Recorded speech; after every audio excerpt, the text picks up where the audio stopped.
Sabar ya, semua punya kesempatan. Tolong dipertajam terkait dengan materi interpelasi ya. Bismillahirrahmanirrahim. Assalamualaikum warahmatullahi taala wabarakatuh.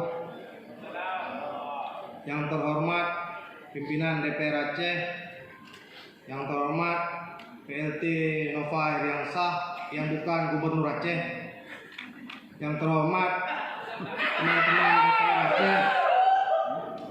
Di sini sedikit saya menyampaikan Pak PLT dalam jawabannya tadi dibilang ada bansos 1,3 triliun untuk rakyat terdampak COVID anggaran retribusi.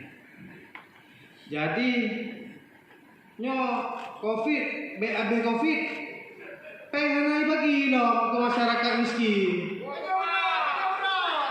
Sayang Pak PLT tahun 2020 mulai tu atau nyopres ke Silva pengi untuk proyek Multius. Jadi harus jelas. Lihat Pak PLT terkait dengan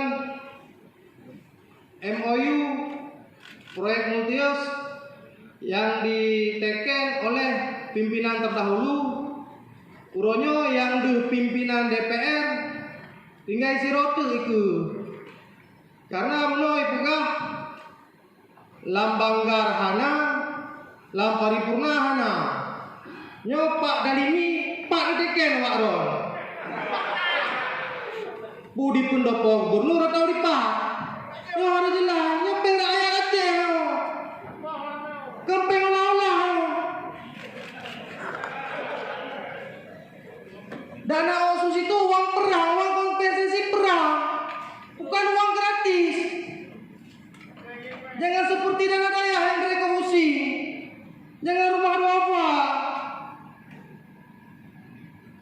Jadi tolonglah berpikir bahwasanya kepentingan rakyatnya di atas segala-galanya. Hanya kepentingan kelompok.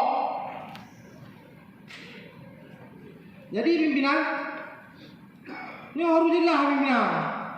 BIPK rakyat, DPR Aceh dan yang mendukung sekongkol dengan pemimpin Salim. Kamu ada penting pimpinan. Karena kamu ada mudah atau kalau DPR pimpinan. Baik malih urun dua kampung.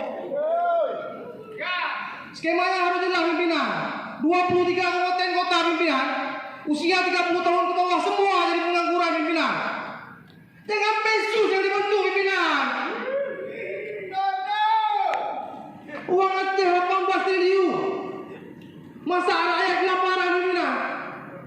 Apa ini? Rumah-rumah korban konflik, ini janda. Yang butuh perhatian pimpinan.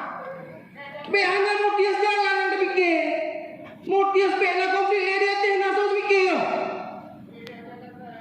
Ada suadar tak lo ngarayo. Nah yang 27, 28, 2 kuru. Nya bedah yang dong. Kekhususan Aceh anak bere. Bedanya yang dicap mengkhianatkan saja. Nya harus jelas. Bukanlah saudara PLT gubernur santai dong. Lagi Anda merasa berdosa, merasa bersalah.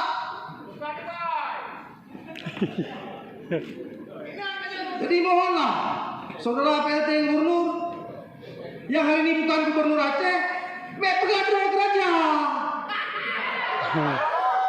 Kita mempunyai hak yang sama, dipilih oleh rakyat, digaji oleh rakyat.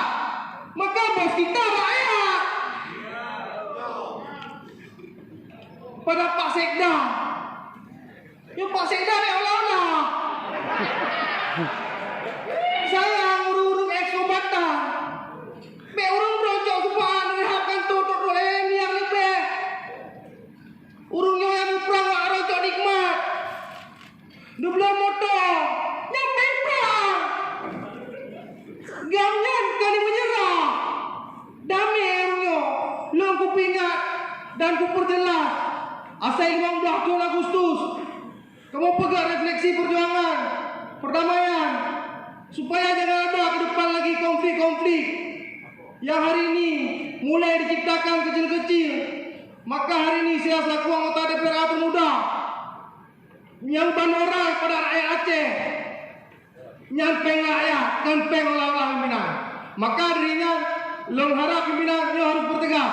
Dan Pak Delimi tolong menjawab di mana diteken MOU multi tahun lalu supaya jangan ada terjadi khilafiyah di luar, baik bentuk urun demo segala macam. Ini belum perjelas rakyat yang pilih kamu, hai demo kamu. Sekian, terima kasih. Assalamualaikum.